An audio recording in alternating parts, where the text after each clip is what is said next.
नमस्कार और स्वागत है आपका हमारे खास विश्लेषण में। आज हम बात करेंगे अफगानिस्तान और पाकिस्तान के बीच बढ़ते तनाव की, जिसने एक बार फिर सीमा पर युद्ध जैसे हालात पैदा कर दिए हैं। ये सिर्फ दो पड़ोसी मुल्कों का झगड़ा नहीं है, बल्कि एक जटिल भू राजनीतिक संघर्ष है जिसकी जड़ें इतिहास में गहरी है और इसके असर से दुनिया के बड़े देश भी अछूते नहीं हैं। अफगानिस्तान और पाकिस्तान के बीच दशकों से चला आ रहा विवाद डूरन रेखा को लेकर है। 2600 किलोमीटर लंबी यह सीमा, जिसे अफगानिस्तान एक अंतर्राष्ट्रीय सीमा के रूप में मान्यता नहीं देता, दोनों देशों के बीच तनाव का मुख्य कारण है। लेकिन हाल के दिनों में इस तनाव ने खूनी संघर्ष का रूप ले लिया है। ताज़ा घटनाक्रम की बात करें तो बीते कुछ दिनों में सीमा पर भीषण झड़पें हुई हैं। पाकिस्तान ने हाल ही में अफगानिस्तान के अंदर हवाई हमले किए, जिसका कारण उसने तहरीक-ए-तालिबान पाकिस्तान जैसे आतंकी समूहों को पनाह देने का आरोप लगाया। पाकिस्तान का दावा है कि ये आतंकी समूह अफगानिस्तान की जमीन का इस्तेमाल करके पाकिस्तान में हमले करते हैं। इन हवाई हमलों के बाद अफगानिस्तान की तालिबान सरकार ने कड़ा पलटवार किया। उन्होंने पाकिस्तान की संप्रभुता के उल्लंघन का आरोप लगाया और जवाबी कार्रवाई की चेतावनी दी। खबरों के मुताबिक अफगान सेना ने सीमा पर बनी कई पाकिस्तानी चौकियों पर हमला किया और कुछ पर कब्जा करने का दावा भी किया है। इस संघर्ष में दोनों ओर के सैनिकों की जान गई है।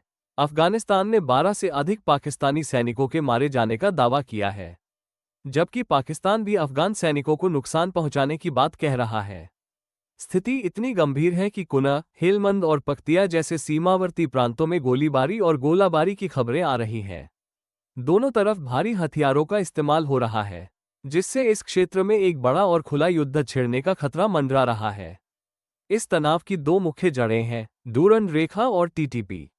एक, डूरन रेखा 1893 में ब्रिटिश राज द्वारा खींची गई यह रेखा अफगानिस्तान और पाकिस्तान को अलग करती है। अफगानिस्तान हमेशा से इसे अस्वीकार करता रहा है, क्योंकि यह रेखा पश्तून समुदाय को दो हिस्सों में बांटती है। तालिबान, जो खुद एक पश्तून संगठन है, डूरन रेखा के दूसरी ओर बसे पश्तूनों पर भी अपना हक मानता है। 2. तहरीक-ए-तालिबान पाकिस्तान, ये पाकिस्तान में सक्रिय एक खूंखार आतंकी संगठन है, जिसे अक्सर पाकिस्तानी तालिबान भी कहा जाता है। पाकिस्तान का आरोप है कि टीटीपी के लड़ाके अफगानिस्तान में शरण लिए हुए हैं और वहां से पाकिस्तान पर हमले कर रहे हैं।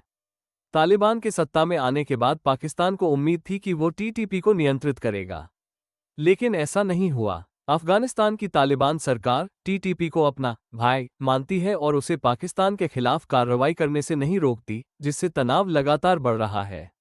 जब दो परमाणु हथियार संपन्न पड़ोसी देशों के बीच इस तरह का संघर्ष होता है, तो अंतर्राष्ट्रीय समुदाय का चिंतित होना स्वाभाविक है। बड़ी शक्तियां इस पर क्या प्रतिक्रिया दे रही हैं? 1. भारत। भारत ने इस संघर्ष पर गहरी चिंता व्यक्त की है और दोनों पक्षों से शांति बनाए रखने की अपील की है। हालांकि अफगानिस्तान में भारत के बढ़ते राजनयिक संबंध और काबुल में भारत की मजबूत उपस्थिति पाकिस्तान के लिए एक सिरदर्द जरूर बनी हुई है। हाल ही में अफगान विदेश मंत्री के भारत दौरे के दौरान सीमा पर हुई झड़पें एक बड़ा सहयोग नहीं है। 2. संयुक्त राज्य अमेरिका और पश्चिमी देश। अमेरिका और पश्चिमी देश आमतौर पर दोनों पक्षों से संयम बरतने और बातचीत के माध्यम से मुद्दों को सुलझाने की अपील कर रहे हैं। अमेरिका अभी अफगानिस्तान से पूरी तरह बाहर नहीं हुआ है और वो क्षेत्र में स्थिरता चाहता है। हालांकि उसका मुख्य ध्यान अब टीटीपी जैसे आतंकी खतरों पर है, जो उसकी अपनी सुरक्षा के लिए भी चिंता का विषय है। 3. चीन, जो पाकिस्तान का सदाबहार दोस्त है और अफगानिस्तान में भी अपने बेल्ट एंड रोड इनिशिएटिव (ब्री) के तहत निवेश करना चाहता है। इस तनाव से सबसे ज्यादा परेशान है।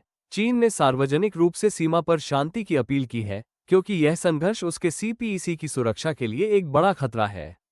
4. खाड़ी देश और अन्य। संयुक्त अरब अमीरात (यूएई) और कतर जैसे खाड़ी देशों ने भी शांति की अपील की है। ये देश दोनों देशों के बीच मध्यस्थता करने की कोशिश कर सकते हैं, क्योंकि वे इस क्षेत्र में स्थिरता चाहते हैं। सवाल ये है कि इस संघर्ष का अंत क्या होगा? क्या ये पूर्ण पैमाने के युद्ध में बदल सकता है? विशेषज्ञ मानते हैं कि दोनों देशों के बीच पूर्ण युद्ध होने की संभावना कम है। इसकी मुख्य वजह यह है कि पाकिस्तान एक परमाणु शक्ति है और अफगानिस्तान की तालिबान सरकार जानती है कि वह एक बड़े खुले युद्ध में पाकिस्तानी सेना का मुकाबला लंबे समय तक नहीं कर पाएगी। लेकिन इसके परिणाम गंभीर हो सकते हैं। अघोषित युद्ध जारी रहना, सीमा पर झड़पें, छोटे हमले और जवाबी कार्रवाई जारी रह सकती है। शरणार्थी संकट, संघर्ष बढ़ने से डूरंड रेखा के दोनों ओर रहने वाले पश्तूनों का विस्थापन और शरणार्थी संकट पैदा हो सकता है। क्षेत्रीय अस्थिरता, ये संघर्ष न केवल दोनों देशों को अस्थिर करेगा, बल्कि पूरे दक्षिण एशिया और मध्य एशिया में अशांति फैलाएगा। अफगानिस्तान और पाकिस्तान के बीच का ये संघर्ष एक बेहद नाजुक मोड़ पर है। जब तक डूरंड रेखा पर दोनों पक्षों में कोई समझौता नहीं होता और जब तक आतंकी समूहों पर लगाम नहीं कसी जाती, तब तक इस क्षेत्र में शांति एक दूर का सपना ही रहेगी। हमें उम्मीद करनी चाहिए कि अंतर्राष्ट्रीय समुदाय के दबाव और दोनों देशों के नेताओं की सूझबूझ से इस तनाव को कम किया जाएगा, ताकि इस क्षेत्र के लोगों को युद्ध की विभीषिका से मुक्ति मिल सके। आज के लिए बस इतना ही। इस विषय पर आपकी क्या राय है? क्या आपको लगता है कि दोनों देशों के बीच पूर्ण युद्ध हो सकता है? हमें कमेंट बॉक्स में जरूर बताएं।